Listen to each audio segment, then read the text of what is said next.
Today we're going to be talking about understanding apraxia of speech. So my name is Liz. I am the owner and speech language pathologist at Healthy Speech Solutions. I specialize in online speech therapy care in North Carolina and Florida. So before we really dig into apraxia of speech, I want to first mention that apraxia of speech is the problems when you just can't say the word correctly. But a lot of people don't know or have never heard of the term apraxia of speech. So this could be something where you know you want to say, but you're getting the wrong word out.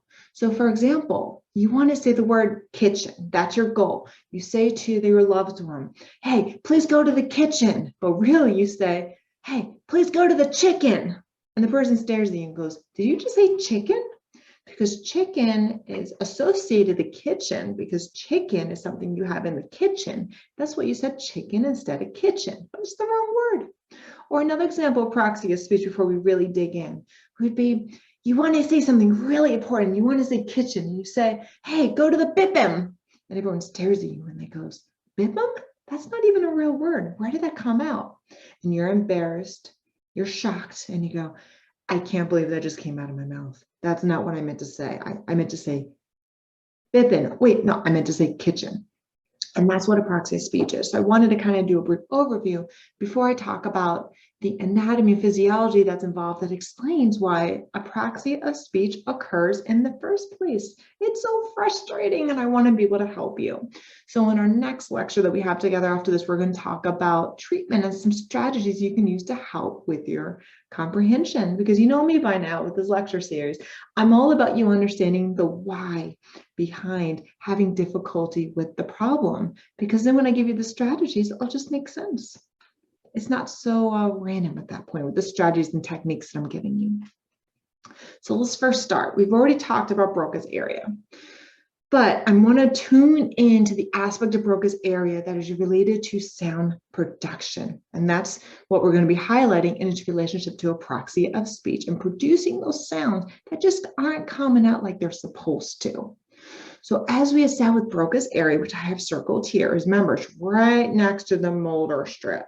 Remember that motor strip is the relationship to the movement of your mouth, movement of your hands, movement of your tongue, your jaw. It's all related to that motor strip, the primary motor cortex that you have in your brain. And right here in the blue that I have circled also in blue is where you're producing and coordinating sounds and words. So you could see its relationship to apraxia of speech is the ability to produce sounds and breathing patterns when speaking. It's really important in Broca's area for communication of sounds. It's because when you're talking, how am I doing today? How am I doing today? How am I doing today? You have to breathe at some point. Or when you have somebody who says, how are you doing? That's also going to disrupt your ability to communicate because you're not breathing when you're supposed to for nice, fluent speech. Also in Broca's area, if it's injured, you can have slow, labored speech, meaning how are you? And you can see its relationship to apraxia of speech is that if you're having discoordination, if those sounds aren't coming out like they're supposed to, and your rhythm is off, that's going to affect your ability to produce sounds. And of course, vocabulary. How are you supposed to be able to produce sounds correctly if you can't remember the words you want to say? Super fascinating here. So another aspect that is involved in apraxia of speech is Wernicke's area. It's right over here. And you notice you have Broca's areas here that's involved, you said, in speech coordination and word production. But then we have Wernicke's area that's located over here on the other side of the motor strip of the brain. This has to do with the comprehension part. It's understanding and it's processing sounds that are entering your brain. So if someone says, how are you? Are you able to understand them saying, how are you? This is super important. And it's your ability to be able to process the sound. Okay, I just heard an S. An S makes a S sound. I just heard a B, and a B makes a B sound. There is a lot of research out there that shows For example, children who have a lot of ear infections are more likely to have sound production errors and have articulation errors, meaning instead of making a K, they're making a T. Instead of making an S, maybe they're making a B. And they're displacing these sounds, making new sounds because they didn't hear the sound correctly in the first place to produce the sound. So if this part of the brain is affected, and if you're not understanding the information coming in, how are you expected to be able to produce the sounds correctly when it comes out?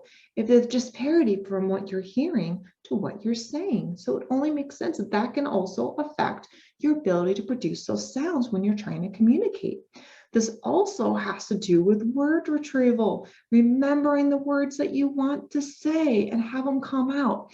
Both parts of the brain have to do with vocabulary. It's no wonder so many people have difficulty remembering words when they're trying to talk, and also having difficulty producing the sounds that they want to say appropriately.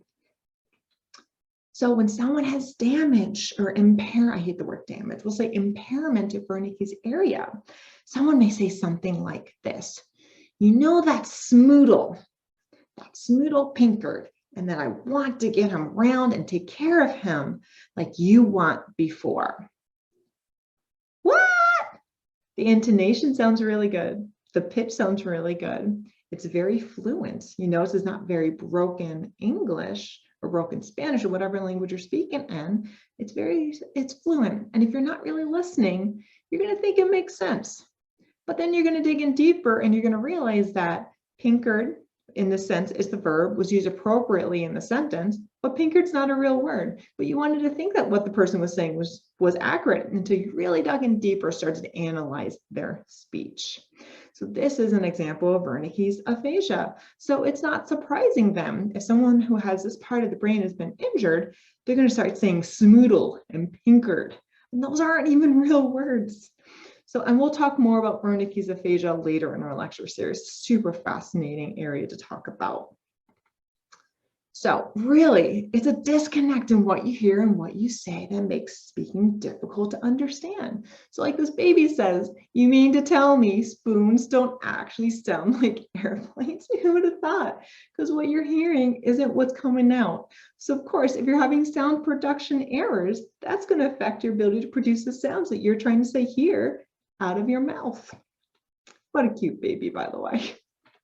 So next part I really want to talk about is the brain that's affected with speech production. And there's a lot of sounds and a lot of parts of the brain that's affected from your ability to communicate. It's right here. It's called the arcuate fasciculus. I really hope I pronounced that one correctly. That's a tongue twister there for any speech therapist.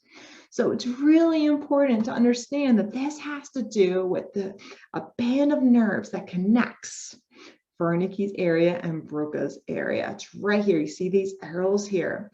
And this is where our brain forms words. This is where our brain starts to speak clearly. This is our ability to understand the concept of communication and language. It's this back and forth band of nerves that goes from Wernicke's area to Broca's area. Because remember, with our brain, it's not one area that focuses in one spot. It actually goes back and forth. So imagine if you're having a disconnect in your brain and it's not working correctly. Of course, it's not surprising why a sound may not be produced appropriately. So in the last part of the brain, you're thinking, oh my gosh, there's so many different parts of the brain that's involved with sound production. It really is. The brain is a phenomenal thing. It really is. So fascinating. So here, the cerebellum right here has to do with the coordination of your voluntary movements. What this means is your ability to open, close your mouth, move your tongue. Balance, you got to stay balanced or you're going to tip over. Your ability to control language processing. That's an area that less people know about. The cerebellum actually has to do with language processing. I didn't realize that until recently, to be honest. So if anywhere in your brain is affected, whether it's on the Broca's area, Wernicke's area, the motor strip, this part, arcuate fasciculus, I think I said that correctly that time, and the cerebellum, all of that is going to have a breakdown in your ability to communicate, your ability to use grammar, your ability to have sounds produced, just like what we see in apraxia of speech. Any of these areas can disrupt it. So let's talk more about what is exactly apraxia of speech. I know I talked about it in the beginning, but let's dig in a little bit deeper, okay? Because I might explain this to you and you might say, that's me. And I had no idea that I had apraxia of speech. So this is your ability to control how your muscles move. And this is commonly seen after a stroke, after a brain injury. This can also be seen with dementia and a lot of other neurological disorders that goes on, or like acquired disorders. So if you have apraxia, I want you to think to yourself, does it sound like me? So you're having trouble imitating and saying sounds on your own. Remember, we talked about how you want to say kitchen, and you said chicken by mistake. You want to say kitchen, you said bippen. That's not even a real word. You may start to add new sounds. So instead of saying kitchen, maybe you say kitchen. So you just added a sound in the word. Maybe you displaced some of the sounds. Maybe instead of saying kitchen, you said sitchin instead. Oops, that's definitely not the word I want to say, because there's a disconnect in your brain. There was a disconnect somewhere here where you had to produce a sound that you weren't supposed to produce. Or you might leave sounds out. Maybe you want to say kitchen, you say kitch, and you drop the N. So it's a breakdown in how you're producing those sounds. And it's so frustrating when you know you want to say, and it's just not coming out like it's supposed to. Also, you could say it right the first time, which is super interesting. But then when you go to say it the second time, it's not correct. When someone has apraxia of speech, a lot of times it's a very disconnect, and it's alarming how you can say the word perfectly the first time. You can say kitchen the first time, and then the second time, go to say, so you say kitchen, and the second time say petit hanten.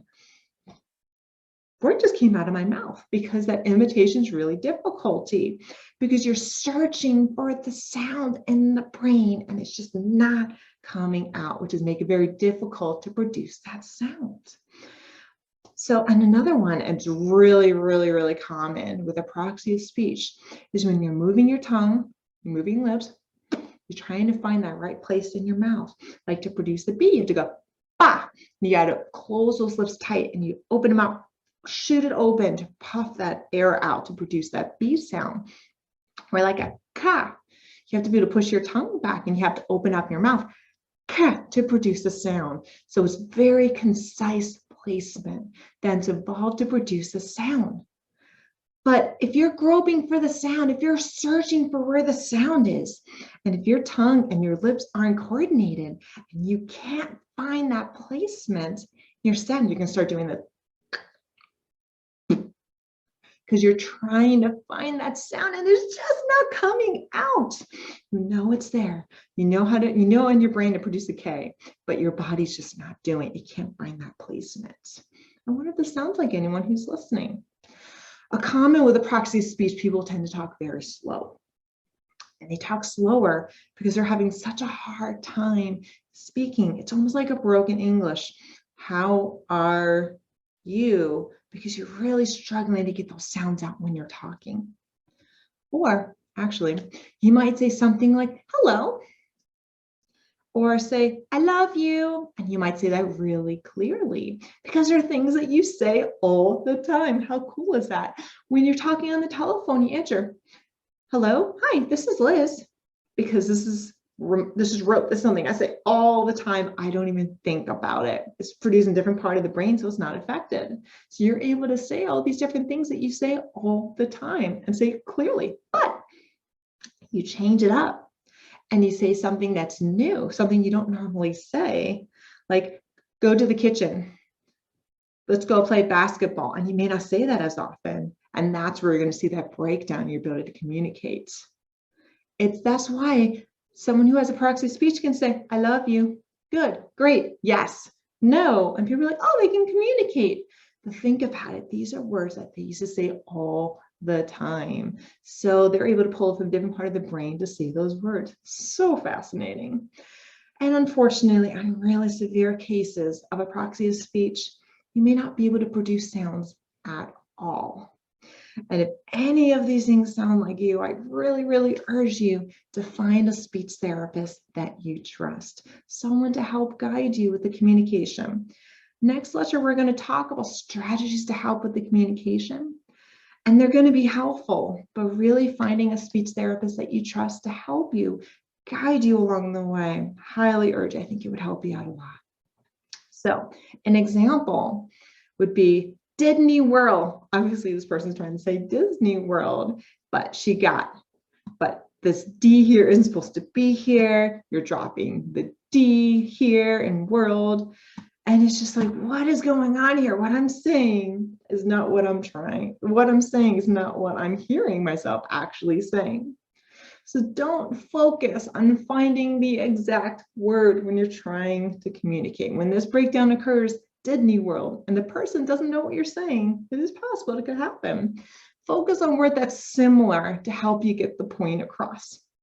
So like if you're saying Disney World, maybe say, oh, this is where I go to see Mickey Mouse, to help someone understand you're trying to say Disney World. Because you remember, the more and more and more frustrated you are trying to produce that sound, the worse the sound is going to be that's going to be produced, because you're going to be getting flustered. And like I said in early lectures, when you're anxious, when you're stressed out, when you're overtired, your communication is going to get more and more and more affected. So if you really try to push that word out when you're in the midst of this episode of Disney World, it's just going to sound worse and worse and worse. So try to find a word that is semi-similar as you're trying to work through your communication difficulties. Because at the end of the day, we want you to be able to communicate. I don't want someone to say to you, oh, you mean Disney World. I want you to be able to get it across for them so they don't have to say that. It's all about quality of life and your ability to communicate when you're having difficulty with speech. So important to me. So another example I want you to remember is this boy is saying, my words may sound different, but my ability to feel emotion is the same. Be compassionate. So a lot of people think, and we talked about this in my first lecture series, when we talked about the difference between the left side of the brain, which is what we've been focusing on, and also the right side of the brain, is that people innately focus on the bad. We focus on negativity, focus on what we're bad at. But people forget that, yeah, we're having difficulty communicating and it's extremely frustrating. But I have so many things that I'm still good at. So if my left side of the brain's affected, my right side still has all my emotions. I can still feel like anyone else. I can still take in music and appreciate beautiful music. I can still have creativity and be an artist and draw pictures. I still just draw my stick figures, but that's okay. I can still identify symbols on a stop sign or on a yield sign. I can still do that. I can still write. How cool is that? Okay, well, we hope so, depending on if your motor pathway has been affected to be able to use your right hand. But there's a lot of things that you're still going to be able to do if you're still having difficulty with communication. So I don't want this to sound like a Debbie Downer. Remember, if you're having communication difficulties, still focus on all the things that you're still good at. Because I bet you can easily come up with at least 3 or 4 things that you're really good at, that you might be better at than me. For example, I can't draw for the life of me. So you might be better at drawing than me. There's a lot of things you're good at. And I really want you to take a moment to think and focus on it as well. So I want to say thank you so much for listening to my lecture today and for joining in on my series. I really hope everyone who watches this found this very informative to learn about what apraxia of speech is and to understand the why behind the communication breakdown when we're communicating. I hope to see you on my next lecture. It's going to be on speech strategies that's involved with apraxia of speech, to help some cool little simple tricks to get those sounds out, to get you to just be able to speak more fluent, to be able to get you to say words in just a snap of a finger. So I hope you have a wonderful rest of your day, and I can look forward to seeing you guys again soon. Bye.